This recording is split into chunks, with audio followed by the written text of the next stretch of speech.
On a eu l'annonce ce jeudi de la disparition de Sir Eddie Jordan, OBE pour les anglophones, Order of British Empire. On savait que Monsieur Jordan était malade depuis cet hiver. Il avait fait une petite déclaration sur ce sujet-là et on le voyait plus vraiment dans ses podcasts F1 for Success. Je suis content de voir que il y a eu tant d'hommages pour lui parce que c'est un personnage qui le mérite, autant pour ce qu'il a apporté en tant que personnage, mais ce qu'il a apporté aussi au monde de la Formule 1. Donc c'est pour ça, le petit logo jaune Formule Blabla ce week-end.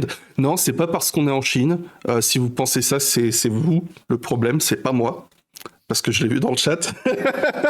Eddie Jordan, naturellement, ça a été une carrière d'un grand passionné qui a monté sa propre équipe. D'abord, il était pilote lui-même. Ensuite, il a fondé son équipe Eddie Jordan Racing, où il a notamment vu quelques pilotes comme Martin Brundle, avec qui il a joué le titre de Formule 3 contre un certain Ayrton S, en 83 je crois, où il y a eu une belle polémique avec un accrochage entre les deux.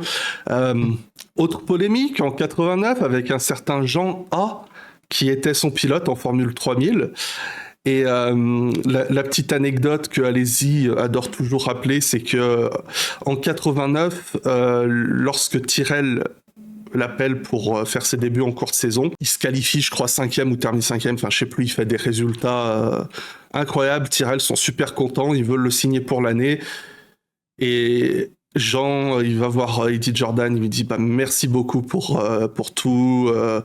Vraiment, je te souhaite le meilleur pour la suite. Eddie Jordan a mis sa main sur son épaule. Il lui a dit, mais moi aussi, Jean, mais bon, écoute, on se fera nos adieux en fin de saison quand on aura gagné le titre de Formule 3000. Hein.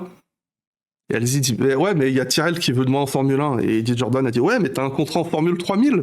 Donc, tu fais de la F1 si tu veux, mais quand il y a des courses de F3000, t'es là avec moi. Donc, Jean Alési, c'est, il a gagné le titre en plus de mémoire, mais il a alterné la F3000 et la Formule 1 la même année. Imaginez si l'an dernier, on avait eu des pilotes qui enchaînaient les courses de F2 et de F1. Bon, c'est une autre époque. Hein. Non, pas Oli Berman, ça compte pas, c'est différent. Et ensuite, naturellement, l'expérience Jordan Racing en Formule 1, qui, je pense, restera dans l'histoire pour une raison très très simple. C'est que si on demande à un grand panel de passionnés, de personnes dans les paddocks, tout ça, si on leur demande quelle est votre Formule 1 préférée, la plus belle Formule 1 de l'histoire, tout ça, il y en a plein qui répondront que c'est la Jordan de 1991. Alors je sais plus le nom du châssis, si c'est la EJ01 machin, mais c'est cette célèbre Formule 1 dans laquelle Schumacher a fait ses débuts en 91. Et ouais, il y a tout, il y a ce magnifique design de Gary Anderson, et bien sûr la belle couleur avec le sponsoring de 7-Up. Donc il y a eu ça, il y a aussi naturellement, et c'est pour ça que c'est les petits hommages jaunes sur Formule Blabla, l'équipe Jordan c'est finalement devenu ces magnifiques livrets jaunes. Ça a commencé avec les sponsorings, j'ai oublié le nom, que machin, un truc, je sais plus quoi là, en 97-98, où finalement il a réussi ou DHL je crois, je sais plus, mais bref, il a plus ou moins réussi à convaincre la marque de changer la couleur de la marque pour que ça aille mieux sur sa livrée ou je sais pas quoi. Et on reconnaît aussi Eddie Jordan comme un amoureux du business. Il adorait faire des partenariats, des deals, des choses comme ça. Et forcément, c'est un petit peu ce qui a contribué à son succès. On parle notamment de Schumacher à l'instant. Il y a cette polémique aussi avec Schumacher. Il était ravi de l'avoir découvert, de lui avoir donné ses débuts. Et tout ça pour se le faire shipper par Flavio Briatore parce qu'il avait pas correctement rempli le contrat. Ça lui a servi de leçon, mais d'un autre côté, ça montre aussi que c'était un homme qui aimait se battre pour avoir ce dont il avait besoin, et justement, c'est aussi ça qui a fait sa réussite. On parlait... Gary Anderson a très souvent dit justement à quel point le fait que Eddie Jordan lui donne sa pleine confiance dans la conception des voitures, malgré des budgets très limités, tout ça, a contribué au succès. On rappelle que pour leur première saison en Formule 1, ils finissent 5e du championnat constructeur, ce qui est quand même impressionnant hein, pour une petite équipe qui débute. Et après, qu'est-ce qu'on a eu comme pilotes débutants ou qui y sont passés? Enfin, on a eu des... oui, je vois Eddie Irvine dans le chat, Rubens Barrichello. Là aussi, pareil, il y avait des sponsoring avec Marlboro. Il y a eu du Ralf Schumacher. Il a réussi à faire venir Damon Hill dans son équipe. Quand même, il y a un champion du monde qui est passé... après avoir été un petit peu foutu à la porte par Williams et désespéré chez Arrows, il a été convaincu par Eddie Jordan pour le rejoindre. Il y a eu cette magnifique victoire à Spa en 98 avec le doublé de Hill devant Schumacher.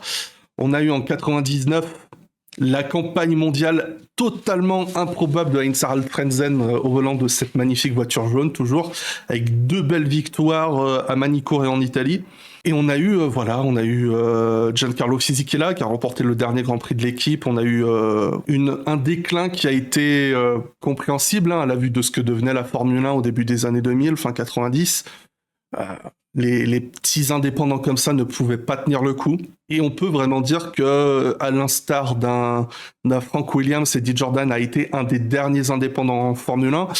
Et surtout, avec Peter Sauber, le dernier indépendant qui a réussi à faire perdurer un héritage en lançant son équipe dans les années 90. Parce qu'après, si tu regardes, il n'y a plus personne. C'est vraiment ces dernières équipes les dernières. Et puisqu'on parle d'héritage, très naturellement, Eddie Jordan, son écurie, elle est toujours là en Formule 1. Il y a un Fernando Alonso et un Lance Stroll qui sont au volant de l'équipe, qui s'appelle Aston Martin, qui vient d'investir des millions pour agrandir et améliorer ses quartiers et ses usines. Et par-dessus tout, pour conclure tout cela, Eddie Jordan était aussi un manager de Adrian Newey et qui a participé à signer le deal de Adrian Newey chez Aston Martin. Donc il y a vraiment une empreinte gigantesque du personnage qu'on peut observer. Et une chose qu'on peut moins observer, mais qu'on est obligé d'écouter, c'est à quel point le paddock a été ému et a toujours dit... Ils ont été unanimes sur le respect et l'hommage qu'ils ont rendu à ce mec-là. Hein. Bah oui, c'est-à-dire que depuis toujours, on entend dire de Eddie Jordan que c'est un fou, c'est un madman, il est taré ce mec. On le voit toujours faire le con, faire des deals absolument absurdes. C'est un personnage qui faisait parler de lui parce que il avait ses opinions très tranchées avec lesquelles on pouvait avoir parfois du mal à être en accord, mais c'était aussi quelqu'un qui adorait les gossips, les rumeurs. Donc c'est aussi quelqu'un qui a été toujours très bien placé en tant que journaliste pour aller récupérer des rumeurs de paddock, et aussi très doué pour balancer des intox aussi, parce qu'il adorait faire ça quand il était patron d'équipe, pour que ça aille dans son sens, notamment en 95, lorsque on a commencé à comprendre que Ferrari voulait s'intéresser à Eddie Irvine. Eddie Jordan a dit non, j'ai rien à craindre là. Irvine, il vient de signer un contrat de 2 ans de plus chez nous, donc il va rester. Hein, Ferrari? Si vous le voulez vraiment, vous allez me le montrer que vous le voulez. Donc voilà, c'est quelqu'un qui a su laisser son empreinte et puis pour le reste, la vie a fait son truc de vie et on peut constater en tant que fan de Formule 1 que l'équipe Jordan, encore aujourd'hui, je sais pas pour vous, mais quand je vois Aston Martin, l'équipe Silverstone, c'est toujours l'équipe Jordan. Est-ce que c'est parce que j'ai grandi avec et qu'on a vécu à la fin des années 2000 ces transitions interminables entre Midland, Spiker, Force India, où tous les ans l'équipe changeait de nom. Merci, c'est Benson and Hedges qui a mis la Jordan en jaune, et c'est DHL qui a pris la couleur jaune pour s'associer avec Jordan. Rappelle Louis, c'est ce que je voulais dire, je ne trouvais pas le nom de Benson and Hedges. Moi qui croyais que le logo jaune c'était un hommage au Tour de France. Pas encore. Et bien sûr, je vois du Kartikeyan dans le chat. Voilà, il y a eu des grands noms. C'est lui le premier qui a ramené Tata en Formule 1. Hein. En 2005, les Jordan avec le sponsoring Tata. Ah, puis Tata, c'est quelqu'un que j'aime beaucoup. Hein. Quand t'as Tata ou Matata ou la Tata Ma Tata. La Tata, moi je Après, connais pas Tata. Certainement que... Je connais Matata et Cristiano D'Amata, mais pas Tata.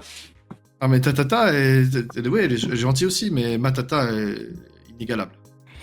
Ah bah je doute pas que Tata elle est gentille, mais Matata elle est pas mal, mais moi j'ai plein de Tata, donc... Ouais bon, Tata, on a assez parlé de Tata. Hakuna Matata. Bien joué.